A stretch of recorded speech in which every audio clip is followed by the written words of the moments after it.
ఓ పట్టణంలో శాంతమ్మ నారాయణరావు అనే దంపతులుండేవారు. వాళ్ళకి సురేష్, విజయ్ అనే 2 కొడుకులున్నారు.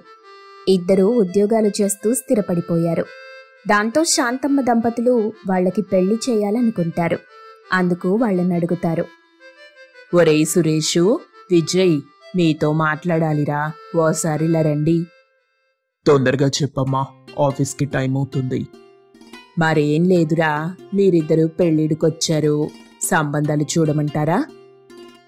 అవునా, చూసేయమ్మా, ఓ పని అయిపోతుంది, నాకు బోర్ కొడుతుంది. ఓరి వెదవా, నువ్వు రెడీగా ఉన్నావైతే. ఒరేయ్ సురేషు, నువ్వేంటి మౌనంగా ఉన్నావు? అంటే అమ్మా, అది... ఏంటి విజయ్, ఏమైంది? నీకు పెళ్లి చేసుకోవటం ఇష్టం లేదా? ఇంకెవరైనా ఇష్టమేమో. రేయ్ నోర్ముయ్, నేను మాట్లాడుతున్నా కదా. సరే సరే, మీరు మాట్లాడుకోండి, నేను ఆఫీస్కి వెళ్తాను అని విజయ్ వెళ్ళిపోతాడు. తర్వాత సురేష్ మెల్లగా శాంతమ్మ నారాయణరావుతో మాట్లాడడం మొదలెట్టాడు. అమ్మా, నాన్న, నేనెప్పటి నుండో మీకొక విషయం చెప్పాలనుకుంటున్నాను. ఏంట్రా, ఎవరితోనైనా ప్రేమలో పడ్డావా ఏంటి? అవునమ్మా, నీకెలా తెలుసు? ఈ రోజుల్లో, పైగా ఈ వయస్సులో మీరు మాకు చెప్పేది ఇదే కదా, ఇంతకు మించి ఏముంటుంది? ఈ ప్రేమలు అవి మనకెందుకురా? చక్కగా మేం నీకు అన్ని విధాలా తగిన అమ్మాయిని చూసి పెళ్లి చేస్తాం కదా. అవును సురేషు, నువ్వవన్నీ మర్చిపో. మంచిగా నీకు తగిన అమ్మాయిని నేను చూస్తాను. ఓసారి నువ్వు ఈ అమ్మాయితో మాట్లాడి చూడమ్మా. ఈ అమ్మాయి పేరు సీత. రేయ్ ఆపింకా, నువ్వెన్నైనా చెప్పు, ఇవన్నీ మన ఇంట వంట లేవు.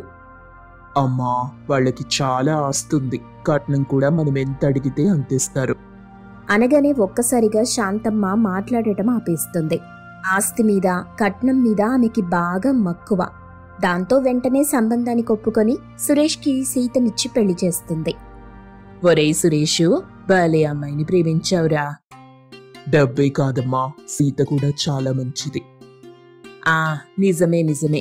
ఇదిగో అమ్మాయి సీత, ఇలా రా. చెప్పండి ఆంటీ. ఆంటీ ఏంటమ్మా, అత్తయ్య అనొచ్చు కదా. నేనిలాగే అంటాను, మీకేమైనా ప్రాబ్లమా? అబ్బే, అదేం లేదులే. ఇంటికి కొత్త కదా, ఇల్లు చూపిస్తాను, పూజగది, వంటగది అన్నీ చూపిస్తాను. అవన్నీ నాకెందుకు? అక్కడ నాకేం పని? నా బెడ్రూమ్ చూపించండి చాలు. అయినా ఇల్లు చాలా చిన్నగా ఉంది. ఇది ముందు మాత్రమే అమ్మాయి, లోపల గదులు పెద్దగానే ఉంటాయి. సరే చూద్దాం అని పొగరుగా సమాధానం చెప్పి వెళ్ళిపోయింది. అయినా సరే శాంతమ్మ పెద్దగా పట్టించుకోలేదు. కొత్త కోడలు ఇంట్లో హంగామా చేస్తూ ఉంటుంది. అది చూసి విజయ్కి డబ్బున్న వాళ్ల మీద విరక్తొస్తుంది.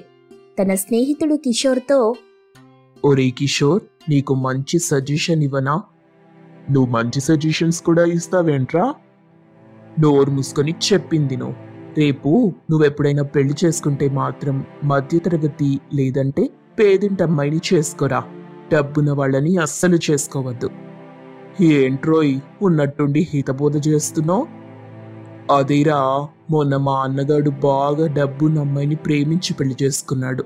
ఆ అమ్మాయి కనీసం మా అమ్మా నాన్నకి సరైన మర్యాద కూడా ఇవ్వటం లేదు. చాలా హంగామా చేస్తుంది అసలు. అయ్యో అవునా? అవునరా, అందుకే నేను మాత్రం అస్సలు డబ్బున్న అమ్మాయిని చేసుకోను. సరే, అది కూడా చూద్దాం అని ఫ్రెండ్స్ ఇద్దరు మాట్లాడుకుంటూ ఉంటారు. రోజులు గడుస్తాయి. సీత చేష్టలు పెద్దగా ఎవరు పట్టించుకోరు. శాంతమ్మ కూడా సీతకి వంత పలుకుతుంది.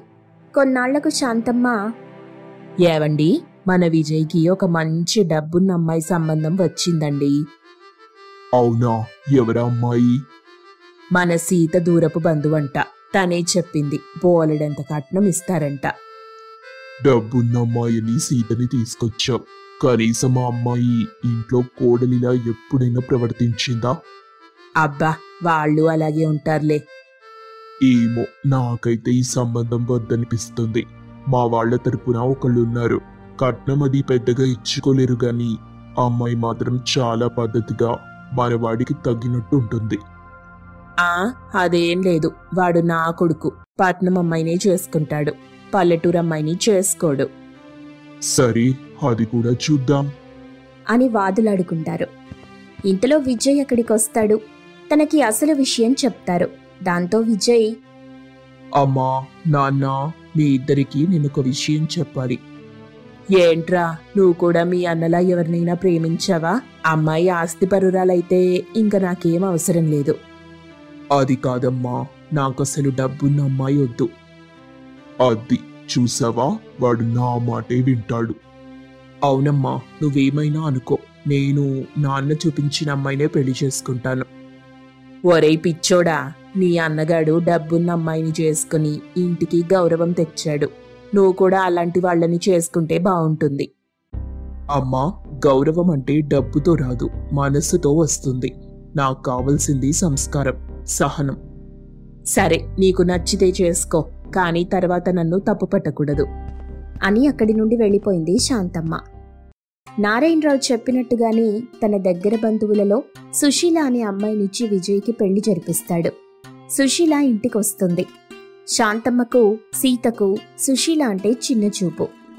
ఏంటమ్మాయి సుశీల, నీకింకా ఆ పల్లెటూరు అలవాట్లు పోలేనట్టున్నాయి. నేనేం చేశానత్తయ్యా? మరి వంటలేంటి, ఈ పనులేంటి? సీతకివన్నీ నచ్చవు. ఆమె గొప్పింట్లో పెరిగిన బిడ్డ. ఆమెకు నచ్చినట్టు చెయ్యి. సరే అత్తయ్యా. ఆంటీ, నేను బయటకెళ్ళాలి. నా కోసం టిఫిన్ రెడీనా? అయిపోయింది తల్లిరా. ఈ సుశీల పల్లెటూరు నుండొచ్చింది కదా, నీలాంటి అమ్మాయి అలవాట్లు బొత్తిగా తెలీదు తనకి.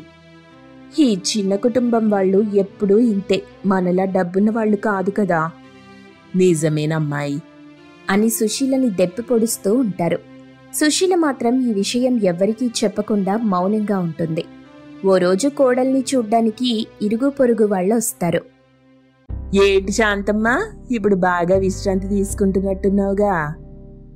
అదేం లేదు, ఎప్పటిలాగానే. అలా ఎందుకుంటుందిలే, ఇంటికి 2 కోడళ్ళొచ్చారు. బాగా కట్న కానుకలు తెచ్చుంటారు. సుఖపడుతున్నావులే. అయ్యో వదిన, కట్నమా పాడా? నా పెద్ద కోడలైతే బానే తెచ్చిందనుకోండి, కానీ ఈ చిన్న కోడలే ఊపుకుంటూ వచ్చేసింది. కట్నం తేకపోతే ఏమైందిలే శాంతమ్మ, ఆ అమ్మాయి చూడు చక్కగా ఉంది. ఉంటుంది. ఏం లేని కుటుంబం నుండి వచ్చింది. ఇక్కడ బాగా అన్ని సుఖాలు అనుభవిస్తుంది. అవును నిజమే, అసలు ఇలాంటి వాళ్ళు డబ్బున్న వాళ్ళింటికే వస్తారేంటో. నిజమే, పెళ్లి చూపుల్లో మా వాడికి ఏం మందు పెట్టిందో ఏంటో అని ఆమెని నిందిస్తుంటారు. ఇదంతా లోపలున్న నారాయణరావు వింటూ ఉన్నాడు. సుశీల కూడా విని బాధపడుతుంది. వాళ్ళంతా వెళ్ళిపోయిన తర్వాత నారాయణరావు, శాంతమ్మా, ఏంటిది? నీ చిన్న కోడలు పట్నం తీసుకురానంత మాత్రాన అంతలోకు అయిపోయిందా? ఇది మరీ బాగుంది. నేనేమన్నాను? ఉన్నదేగా చెప్పాను. ఆ అమ్మాయి వచ్చిన దగ్గర నుండి చూస్తున్నాను. ఒక్కరోజు కూడా సీతని చూసినట్టు సుశీలని చూసిందే లేదు. నన్నే అనండి అందరూ.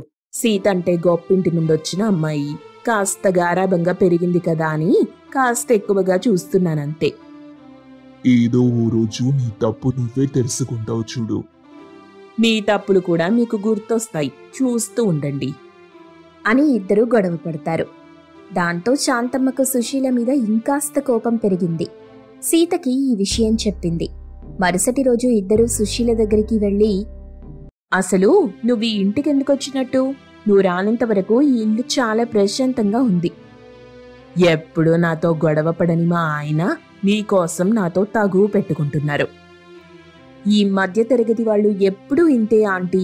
అసలు ఇంట్లో ప్రశాంతంగా ఉండటమే వాళ్ళకి తెలీదు. అత్తయ్య, ఇందులో నేను చేసిన తప్పేముంది చెప్పండి? మీరే మా ఇంటికొచ్చి సంబంధం అడిగారు. అడిగితే మాత్రం నువ్వెందుకు ఒప్పుకున్నావు? ఎంచక్కా గొప్పింటికి వెళ్ళొచ్చానే కదా. ఇక్కడికొచ్చి నువ్వు చక్కగా సుఖపడి మా మధ్య గొడవలు పెడుతున్నావు అని ఇష్టమొచ్చినట్టు తిట్టేసి వెళ్ళిపోతారు. సుశీల ఇంకా ఆ బాధ తట్టుకోలేక ఆ విషయం విజయ్కి చెప్పాలనుకున్నా నమ్మడేమోనని దానికంటే ముందు వాళ్లని మార్చాలని నిర్ణయం తీసుకుంది. తర్వాత ఏం జరిగిందో తెలుసుకోవాలనుకుంటున్నారా? అయితే నెక్స్ట్ ఎపిసోడ్ కోసం వెయిట్ చేయండి.